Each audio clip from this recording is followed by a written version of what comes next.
ایسے سوال بھی ہیں جو نوجوان نہیں کرتے، گھبراتے ہیں کہیں مولانا سے کریں گے ڈانٹ نہ دیں۔ کبھی بھی سوال سے گھبرایا نہ کرو۔ ان بیماریوں کا علاج اگر ہونا ہے تو مکتب اہل بیت میں ہونا ہے۔ کڈنی خراب آپ ہاسپٹل جاتے ہو، آنکھ خراب ہو ڈاکٹر کو دکھاتے ہو۔ یہ جو عقیدتی شبہات، وسواس جو شیطان من الجنت والناس اور خناس آپ کے ذہنوں میں وسوسے کرتا ہے، یہاں تک کہ ایک جوان نے کہا کہ مولانا جب نماز پڑھتا ہوں تو نماز میں شیطان اللہ کے لیے میرے ذہن میں برے خیالات پیدا کرتے ہیں۔ اب کہتا ہے کسی مولانا کو کیا بتاؤں، کسی کو سمجھ بھی نہ آئے کہ من ہی من میں اللہ کو برا بلا بولتا ہوں، کیا کروں ان وسوسوں کا۔ میں نے کہا پھر تم نے کیا کیا؟ کہ بس یہ کہ میں نماز چھوڑ دی ہے میں نے کہا شیطان تو کامیاب ہو گیا، وہ چاہتا یہی تھا تجھے وسوسہ دے اور تاکہ تم مصلی عبادت سے کیا ہو جائے، دور ہو جائے۔ شیطان 7000 سال عبادت کرنے والا ہے، وہ آپ کے لیے جو جال بچھاتا ہے نا وہ آپ کی سوچ سے بڑا ہے۔ جب کوئی پلانر پلاننگ کرتے ہیں نا، کہتے ہیں ہم دشمن کو یہ کریں گے، پھر اس نے یہ کیا تو یہ کریں گے، پھر یہ کیا تو یہ کریں گے، وہ 10-20 اسٹیپس کی پلاننگ کرتے ہیں، سنگل اسٹیپ کی کوئی پلاننگ نہیں کرتا کہ اگر ہم نے یہاں سے راستہ روکا شاید وہاں سے آ جائیں۔ شیطان کی پلاننگ ایسے ہوتی ہے، اگر میں نے ایسے یہ بولا اس نے یہ نہیں کیا تو اس دروازے سے داخل ہو جاؤں گا، وہ دروازہ اس نے بند کیا فلاں دروازے سے داخل ہو جاؤں گا۔ شیطان آپ کو جو گیم کھیلتا ہے آپ کے ساتھ، وہ آپ کی زمین میں نہیں کھیلتا، پہلے آپ کو اپنی زمین میں لے آتا ہے، اور جب آپ شیطان کی زمین میں شیطان کے ساتھ کھیلو گے تو ان دی اینڈ جیت کس کی ہوگی؟ شیطان کی ہوگی۔ اور وسوسے کی مثال اس تسبیح کی طرح ہے، اسے بولتے ہیں حلقہ جو گول ہے۔ وہ کیا کرتے ہیں؟ آپ کے ذہن میں وسوسہ لاتا ہے، ایک وسوسہ دور کیا، دوسرا دور کیا، تیسرا دور کیا، چوتھا، اور اس رسی کو نیچے سے باندھ دیتے ہیں۔ آپ گھومتے رہو گے، وسوسہ کبھی ختم ہوگا ہی نہیں، حلقہ بنا دیتا ہے۔ اب اس حلقہ شیطان سے انسان کو وہ کیسے نکلے گا؟ ایک بچہ تھا کہنے لگا مولانا میری ماں نے ہمارا جینا حرام کر دیا۔ بھائی کیا کیا آپ کی امی نے؟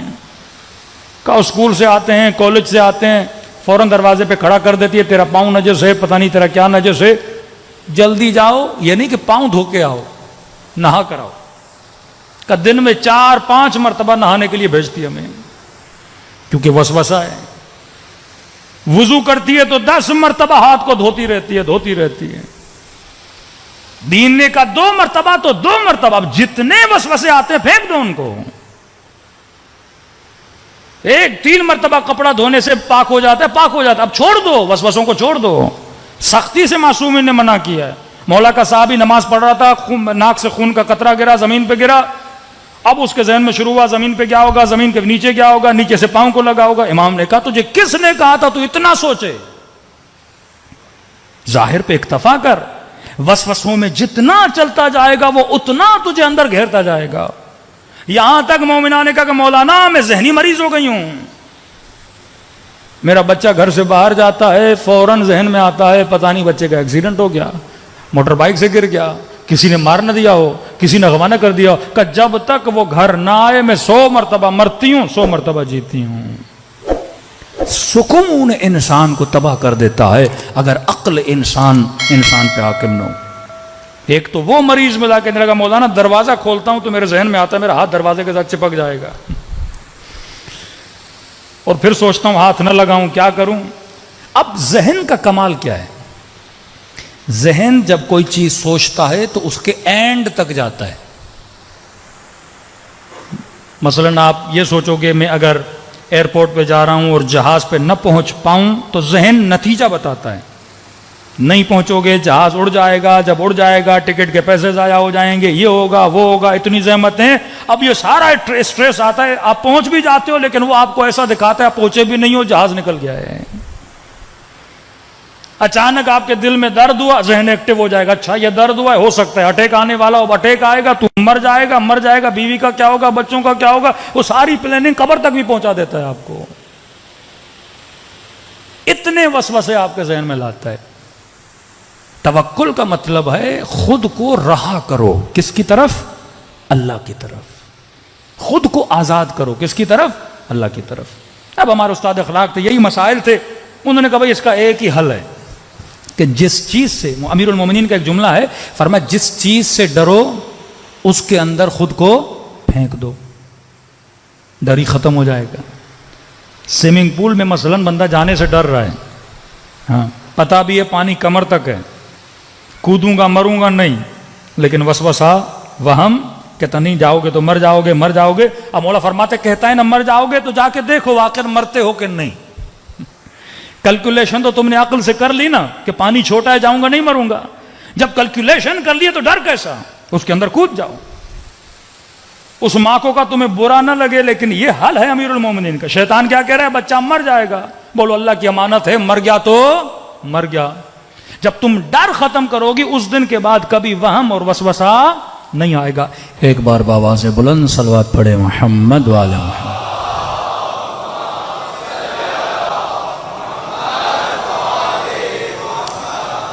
تو فرمایا جس چیز کا وسوسہ، جو خوف، جو ڈر تمہیں دلا رہا ہے، اس ڈر سے خود کو آزاد کر۔